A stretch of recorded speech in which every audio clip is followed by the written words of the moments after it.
Como tratar dor? Começou uma chuvarada aqui, eu não sei como é que tá aí. Me fala aí se tá chovendo também de onde você tá me assistindo, que aqui começou uma chuvarada forte agora. Mas espero que não tenhamos problema com o sinal. Como tratar dor? Essa é uma boa pergunta, porque a dor é entendida hoje pela Associação Internacional do Estudo da Dor, que é uma das principais instituições que buscam definir esses termos, como uma experiência que vai além do sensorial, né? A gente costumava pensar no passado, no modelo muito biomédico, a dor como uma representação de um problema orgânico, simplesmente, né? Ou seja, a dor ela é um sinal do seu corpo a uma lesão, a algum problema que existe no seu organismo, mas mais recentemente, com o modelo biopsicossocial, onde a gente começa a tratar tudo de uma forma mais interdisciplinar, mais integrada, nós começamos a entender de que a dor vai um pouco além de uma experiência sensorial, existe uma experiência emocional envolvida também. Então, ela é definida hoje como uma experiência emocional e sensitiva, desagradável, associada ou semelhante àquela associada a uma lesão. Então, pode existir dor sem nem ter lesão, e pode existir lesão e nem ter dor. Né? Então, não são coisas que estão diretamente associadas. Agora, justamente por isso, o que a gente precisa entender é que o tratamento para dor nem sempre vai ser algo que vai envolver como primeira linha um tratamento psicoterapêutico. Muitas vezes o tratamento de dor vai envolver em primeiro lugar o tratamento médico orgânico, principalmente quando se consegue identificar uma causa subjacente clara para aquela dor. Então, se eu estou com um problema de saúde, se eu estou com uma lesão, se eu estou com um sinal real, ou seja, um sinal nociceptivo, que tem a ver com a percepção sensorial de lesão. Então, nesse caso, eu realmente preciso da abordagem médica que elimine aquela causa orgânica para que a dor vá embora, o que é muito verdade para dores agudas, né? Então, o que é uma dor aguda? É aquela dor que se manifesta geralmente em resposta a um problema de fato e que ela dura por pouco tempo até que aquela causa subjacente vá embora. Então, eu fui ali, por exemplo, estava andando, meti o dedinho na quina do móvel, né? Quem já não fez isso aí? Aí, machuquei meu dedinho. Machuquei, inflamou, ficou vermelho, beleza. Então, nesse momento, eu sinto uma dor, mas eu não preciso ir fazer uma psicoterapia por isso, na maioria das vezes. Por quê? Eu simplesmente estou com um machucado no meu dedinho, ele vai doer durante o período até que o meu corpo se recupere, a inflamação vai embora, o tecido se cicatrize, se recupere, beleza, tudo certo, não há problema nenhum. Geralmente a dor, quando ela cronifica, é que a gente tem um problema mais grave, que é aquela dor que nem sempre tem uma causa subjacente clara. Então pode existir o fato da pessoa nem ter lesão mais e a dor permanece. Aí nesses casos, sim, a psicoterapia ela se torna ainda mais relevante. Então quase sempre as questões emocionais elas vão influenciar de alguma forma a dor, mas nem sempre a gente precisa pensar em intervenção primária, uma psicoterapia. Nesses casos em que existe uma dor crônica, né, uma questão que ela já vai além apenas de uma lesão pontual, aí muitas vezes o tratamento cognitivo, comportamental, ele é muito importante. Então vamos lá, algumas coisas importantes. Como tratar a dor? Primeira coisa, nesses casos, né, de uma dor que cronifica, de uma dor que ela se torna uma doença por si só, né, que não é uma doença, um problema gerando a dor, a própria dor é a doença nesses casos. A linha de frente, primeira coisa que a gente precisa levar em consideração é exercício físico, tá? Ah, Lucas, mas o que tem a ver? Eu tô com uma dor intestinal, não é uma questão de fortalecimento muscular, mas ainda assim, neurocientificamente falando, o exercício físico é a principal forma de nós liberarmos substâncias que vão inibir a percepção de dor no cérebro. Então, independente de qual seja a dor, o exercício físico é linha de frente para o seu tratamento. Então, o exercício físico, principalmente o aeróbico, né, fisioterapeutas aí vão saber orientar melhor sobre que tipo de exercício mais adequado, mas o exercício físico, né, educadores físicos, enfim. Mas o exercício físico é fundamental para tratamento de dor. O terapeuta, vocês estão me ouvindo ainda? Que apareceu uma mensagem aqui, se tiver saído o meu som, vocês me avisam, tá? Mas enfim. Então, o psicoterapeuta, o terapeuta, o psicólogo, o psicanalista, ou seja o que for, aqui a primeira função é ajudar o paciente a conseguir trabalhar sua motivação, seus comportamentos para manter uma rotina de exercício físico, que é muito importante. Segundo ponto muito importante é a psicoeducação em dor. Então, simplesmente o fato de você conseguir explicar para o seu paciente essa visão mais integrativa da dor é fundamental para que ele consiga já intervir nisso. E isso é considerado padrão ouro. Para vocês verem como que eu sempre falo nos anúncios aí do curso de neurociências sobre como que uma boa psicoeducação faz toda a diferença na terapia. Então, o simples fato de você entender sobre neurociências te permite psicoeducar melhor seus pacientes. Daí entra o fato de que entra essa prova, né, cabal de que isso é importante, que a psicoeducação ela é considerada uma linha de frente para tratamento de dor crônica. Então, aqui frisando mais uma vez a importância de você dominar esses entendimentos para conseguir passar isso para o seu paciente. E aí, isso assim de uma forma mais geral, aí a gente vai afunilando para os processos mais específicos que podem ser influenciadores na percepção de dor. Aqui vão entrar medos, crenças, ansiedade, estresse, que aí a terapia como um todo vai manejar essas questões subjacentes. Por exemplo, para quem trabalha com hipnose, a ferramenta da hipnose, ela historicamente possui um bom embasamento científico, que ela é uma ferramenta direta para tratamento de dores. Então, nesse caso, eu diria de que talvez é a única coisa que a hipnose ela consegue tratar por si só. Ou seja, que ela não depende de estar associada a uma abordagem psicoterapêutica. Mas fora isso, é a terapia como um todo trabalhando questões emocionais, cognitivas, comportamentais que podem estar associadas de alguma forma com a percepção de dor, tá? Então é basicamente isso, é o tratamento de dor. Exercício físico, psicoeducação, existe a ferramenta da hipnose, que ela tem sido demonstrada como muito útil, mas fora essa questão da hipnose especificamente, a terapia vai trabalhar as questões emocionais, cognitivas e comportamentais associadas ao aumento dessa percepção de dor como um todo, tá bom? Deixa eu ver o que a Krika Cortes mandou aqui, ó.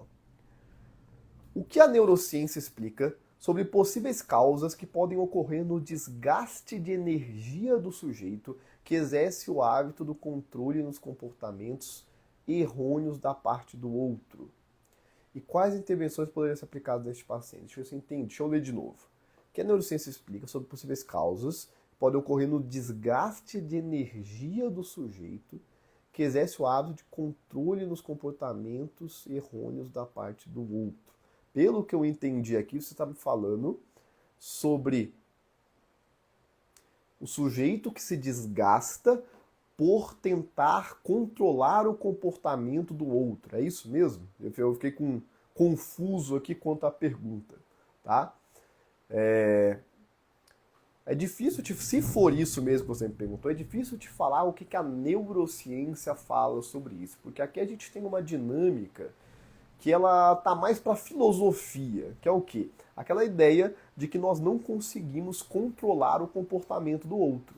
Então, até neurocientificamente falando, não existe uma forma do meu cérebro mudar o funcionamento do seu, né?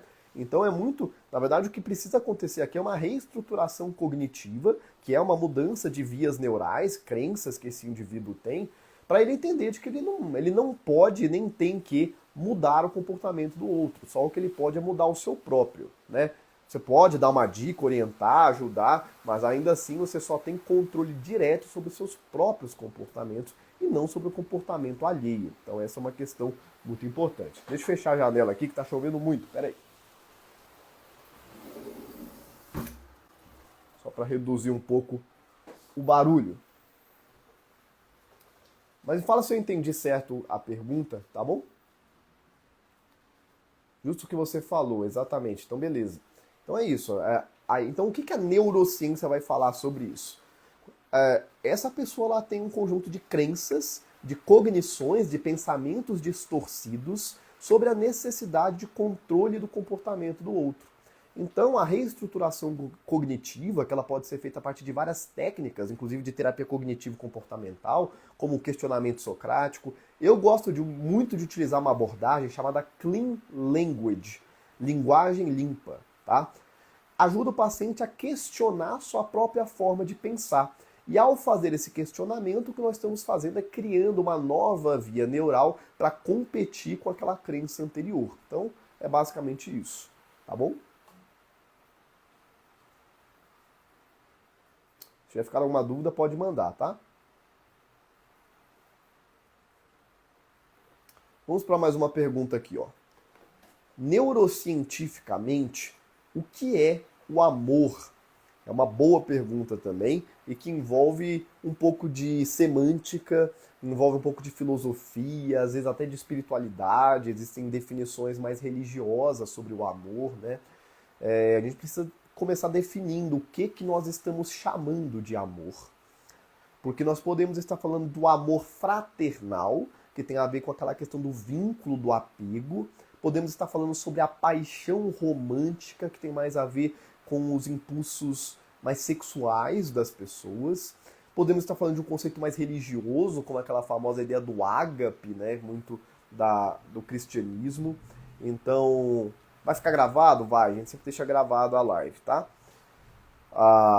Então existem diferentes formas de nós definirmos amor. Então vamos pensar, se nós estamos falando sobre a paixão mais envolvendo a relação íntima sexual, nós estamos falando sobre um estado bastante complexo e problemático, na verdade, mas que tem um significado adaptativo e muito prazeroso, que é um estado que nós podemos definir como um estado de demência temporária, hipermotivacional, com características de estresse, compulsão e obsessão. Isso tudo por conta da inibição do córtex pré-frontal, o aumento dos níveis de cortisol, a diminuição dos níveis de serotonina, o recrutamento de vias de recompensa e motivação, é um estado hiperdopaminérgico, tá? Então várias alterações envolvidas com o comportamento de estar totalmente motivado a fazer tudo por aquela pessoa, e é um estado temporário, que dura ali de 12 a 24 meses na maioria das vezes. Já se estamos falando sobre amor num sentido mais fraterno, que também pode existir dentro da relação romântica, tá? Você pode ao mesmo tempo ter paixão, também ter amor, como amor mais fraterno. Já vai estar envolvendo ocitocina, vasopressina, que são alguns hormônios associados ao apego, ao afeto. Já vai estar envolvendo, ao contrário daquele estado hipermotivacional da paixão, a diminuição dos níveis de estresse, a diminuição dos níveis de cortisol. Então é um pouco diferente neurocientificamente falando. Tudo isso a gente destrincha com calma lá no curso de Neurociências na Prática Clínica. Temos uma aula inteira só para falar sobre paixão, amor e términos de relacionamento. Então é uma aula completa que eu falo passo a passo sobre essas alterações neuronais e como que a gente trata isso quando necessário também, tá? Mas em resumo, neurocientificamente, o que é o amor? Na verdade, não existe uma definição única. Existem diferentes tipos de amor. Existe a paixão, existe o amor mais companheiro, existe o luto que acontece no término de um relacionamento, e dependendo da situação, as alterações neurológicas são diferentes, mas elas são bem estabelecidas dependendo do que nós estamos falando, tá bom? Boa noite, meu povo. Quem for entrando aqui, ó, aperta no coraçãozinho, segura, manda para seus amigos. Vamos fazer com que essa live chegue para mais pessoas. E eu vou ler o que chegou aqui nesse meio tempo. Fale sobre a ligação da amígdala central com a ansiedade. Boa tarde. Boa tarde, Alice. Vamos lá. A amígdala cerebral é um núcleozinho, uma amêndoazinha presente mais ali no centrão do cérebro mesmo, que está muito envolvida com a resposta emocional, tá? Então, as pessoas costumam dizer muito que a amígdala é o núcleo do medo. Ela não é só o núcleo do medo, tá? A amígdala, ela é um núcleo emocional mais instintivo, ou seja, ela não está envolvida necessariamente com uma percepção consciente, racional de sofrimento, mas sim com as respostas corporais associadas a uma emoção. Então, por exemplo, a amígdala vai ativar um eixo chamado eixo HPA no momento da ansiedade. Então vamos pensar na cascata de acontecimentos, né? Então vamos supor, deixa eu tirar esse óculos aqui que tá embaçado. Então vamos supor que numa situação de perigo, vamos falar de ansiedade, né? Que a ansiedade é mais uma antecipação. Então vamos supor que eu sou uma pessoa que tem uma ansiedade social. Então, assim que eu tomo ciência que eu vou precisar sair de casa, vou precisar lidar com uma apresentação, qualquer questão de exposição como um todo, eu começo a pensar nisso e com isso eu ativo a minha amígdala cerebral, porque eu já tenho um aprendizado, né? A amígdala também está associada à memória de medo, então ela associa aquilo a um perigo, a uma coisa perigosa. Essa amígdala cerebral ela vai ativar um eixo chamado eixo HPA. HPA significa hipotálamo, pituitária e adrenais, que é uma cascata de liberação de hormônios que vai culminar, no final das contas, na ativação do sistema nervoso simpático e na liberação de cortisol. A ativação do sistema nervoso simpático com a liberação de cortisol vai resultar nos sintomas típicos de ansiedade, que é o quê? Respiração ofegante, coração acelerado, mão suando, pupila dilata, que são respostas ao perigo. É como se o seu corpo estivesse interpretando que existe um predador na sua frente, você precisa ou fugir ou lutar. Então, justamente por isso, eu preciso bombear mais sangue para os meus músculos, por isso meu coração acelera, eu preciso oxigenar meus músculos, por isso eu respiro mais rápido, eu preciso liberar calor a partir do suor, eu preciso dilatar minha pupila para conseguir enxergar melhor uma rota de fuga. Então, tudo isso acontece como se o seu corpo estivesse interpretando que está na hora de você lutar ou fugir.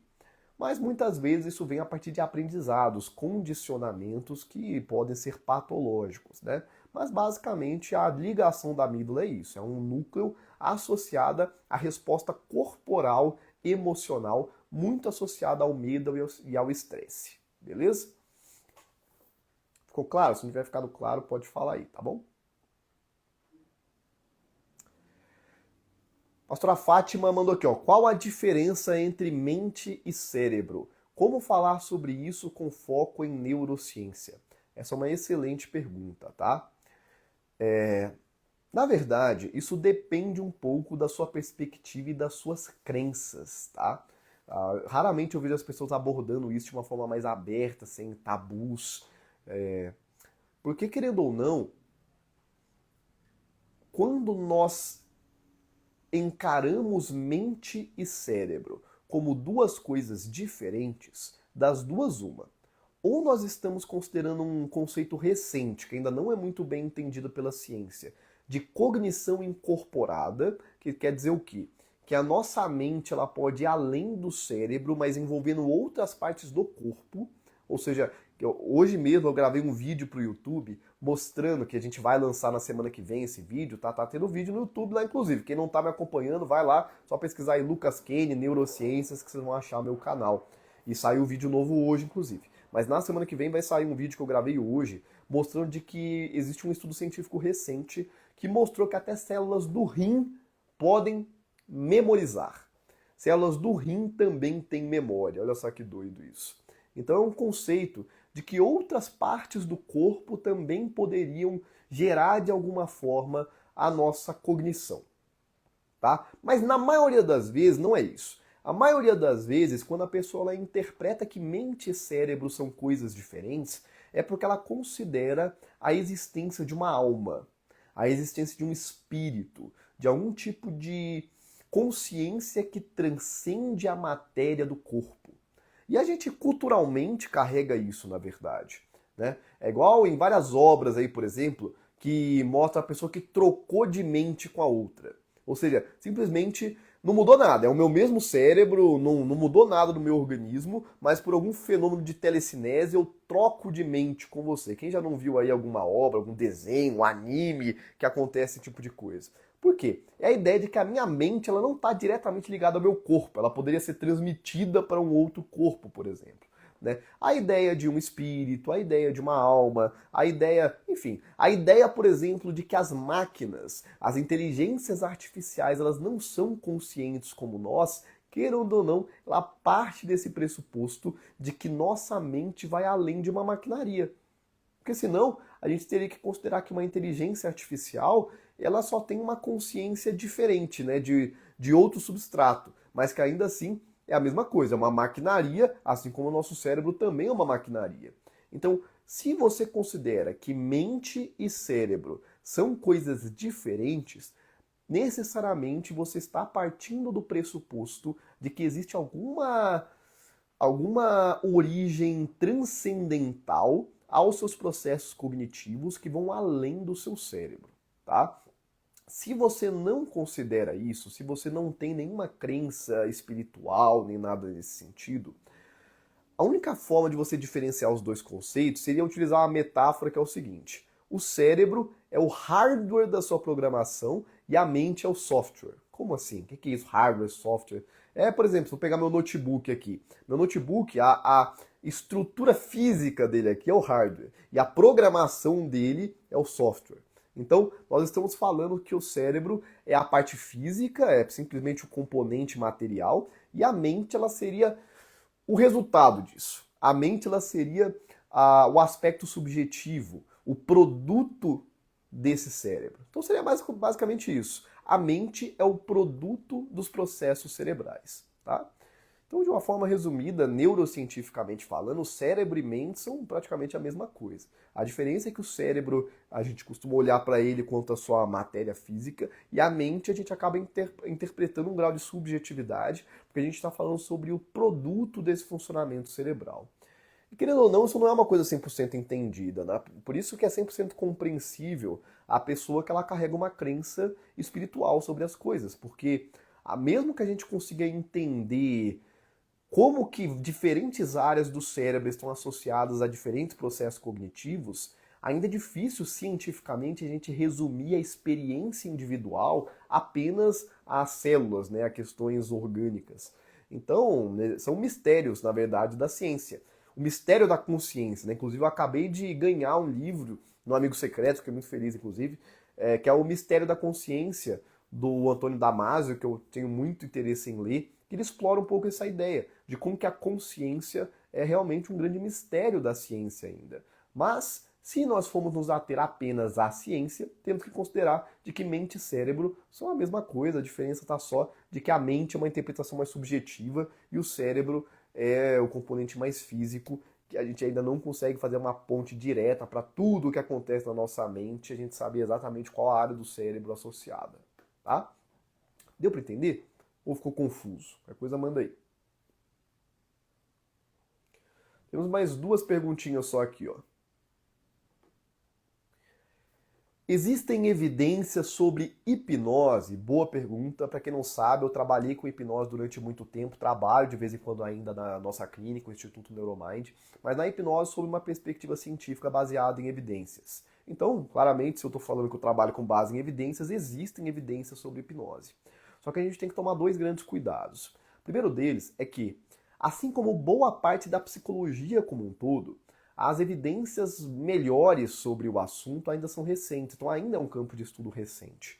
Então, é necessário se estudar mais, é necessário avançar mais nas pesquisas científicas sobre hipnose para que a gente consiga compreender mais a fundo sobre a ferramenta, saber sobre as suas aplicabilidades, onde funciona, onde não funciona, e conseguir fazer distinções importantes, porque os artigos científicos da psicologia, aí um ponto muito importante, esse não é um problema da hipnose, tá? Por isso que, ainda que existam esses problemas, eu continuo utilizando como uma ferramenta muito plausível, porque, na verdade, se nós formos considerar usar em terapia apenas aquelas abordagens que clinicamente foram super atestadas em evidências, a gente vai ter que abandonar a psicologia toda, na verdade. Porque a psicologia como um todo ela ainda é muito limitada em termos de estudos científicos, tá? Então, considerando esse contexto, a hipnose tem sim evidências muito interessantes, evidências boas, evidências históricas de sua eficácia e principalmente numa perspectiva científica, que é a perspectiva mais sociocognitiva, é uma ferramenta muito plausível cientificamente, onde a gente entende sobre a sua neurobiologia e os mecanismos pelos quais ela atua, tá? Então não tem nada a ver com aquilo que a gente vê em filme, desenho animado, né, aquele misticismo todo, é uma visão totalmente por fora. A hipnose ela é sim uma ferramenta científica.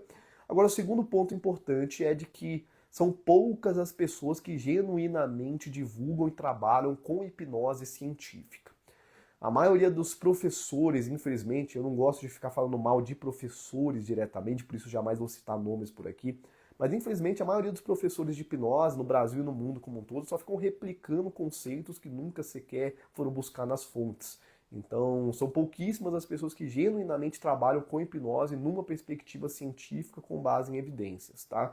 Então é saber filtrar muito bem o que é que você vai olhar sobre esse tema, mas você sabendo fazer esse filtro é uma ferramenta incrível com evidências muito interessantes sobre o seu funcionamento e sua eficácia.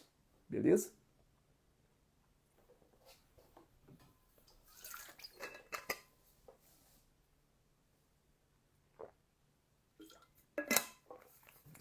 Deu para entender perfeitamente? Entendi, obrigado. Que bom que ficou claro então.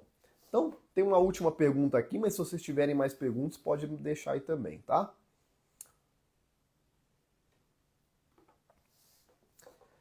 Agora sobre o curso especificamente. Quanto tempo dura o curso de neurociências? O curso de neurociências na prática clínica é uma formação completa, do básico ao avançado, em que assim que você se inscreve, você já tem acesso às aulas gravadas. Então nós temos aulas ao vivo, temos apostila, temos grupo de aluno, temos tira dúvida, temos tudo isso, mas o curso base ele é feito a partir de aulas gravadas. Isso quer dizer que o tempo que você vai levar para fazer o curso é muito de você, do tempo que você vai se dedicar a ele. Eu não recomendo você assistir ele como um seriado no Netflix, né? Igual assistir tudo de uma vez, porque é um conteúdo denso, é um conteúdo completo, em que requer você rever as aulas, fazer anotação, tirar dúvida. Eu recomendo que você aproveite mesmo as aulas, tá?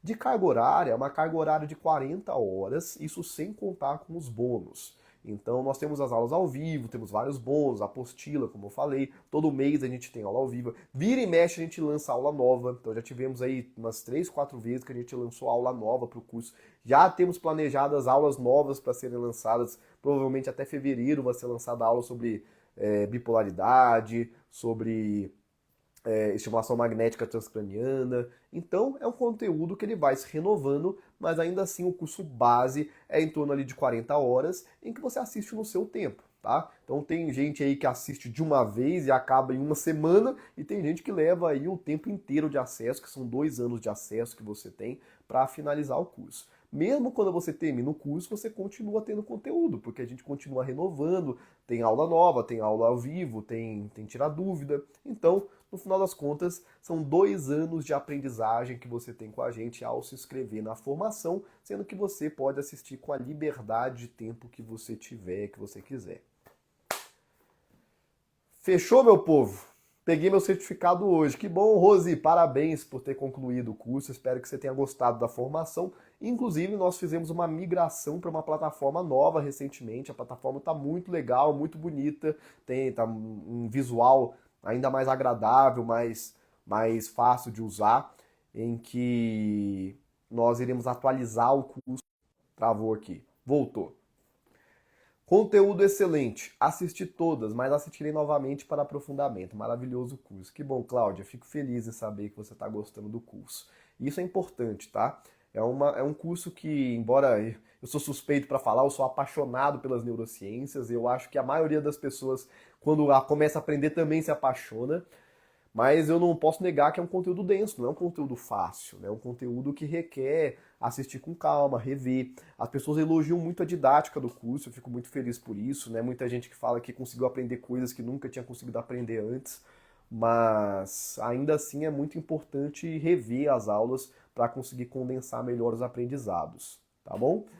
E se você que já é aluno, entra lá na plataforma nova e temos lá uma aba falando sobre a imersão presencial que vai acontecer no final de janeiro, dias 25 e 26, se eu não me engano, em São Paulo, hein? São Paulo nós teremos uma imersão presencial para poder estudar a peça anatômica, vamos pegar o cérebro de perto, estudar sobre anatomia, vamos ter discussão de caso clínico, vamos ter a demonstração de técnica de terapia, vamos ter, enfim, vai ser um dia muito completo de atualização, networking, dias 25 e 26 de janeiro, vai lá, se inscreve na imersão presencial, é uma imersão só para quem já é aluno, tá? Se você não é aluno ainda, vai lá no link da biografia, se inscreve agora no curso mais completo de neurociências na prática clínica do Brasil, tá? São 15 dias de garantia incondicional, não perde a oportunidade.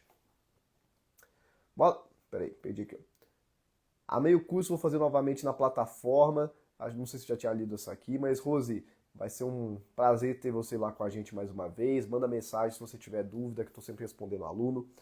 Boa noite, Lucas. Boa noite, Patrício. Uma pergunta. A teoria polivagal é tida como pseudociência? Então, Patrício, a teoria polivagal, ela vem mais ou menos na mesma ideia da teoria do cérebro trino, que é o quê? Ela não é 100% errada, não é 100% certa. Ela é uma simplificação sobre processos que são mais complexos e que tem um grauzinho de extrapolação ou coisa incorreta ali no meio. Então, eu costumo dizer o seguinte: se você quer ter um conhecimento extremamente básico de neurociências, são teorias que elas trazem algum tipo de entendimento, mas se a gente quiser aprofundar na coisa mais científica mesmo, elas são incompletas ou elas acabam indo para lados que não se confirmam cientificamente, tá? Na plataforma nova, realmente está muito legal mesmo. Que bom que vocês estão gostando, né? É bom ver esse feedback seus, porque o que a gente quer é entregar para vocês uma experiência cada vez melhor.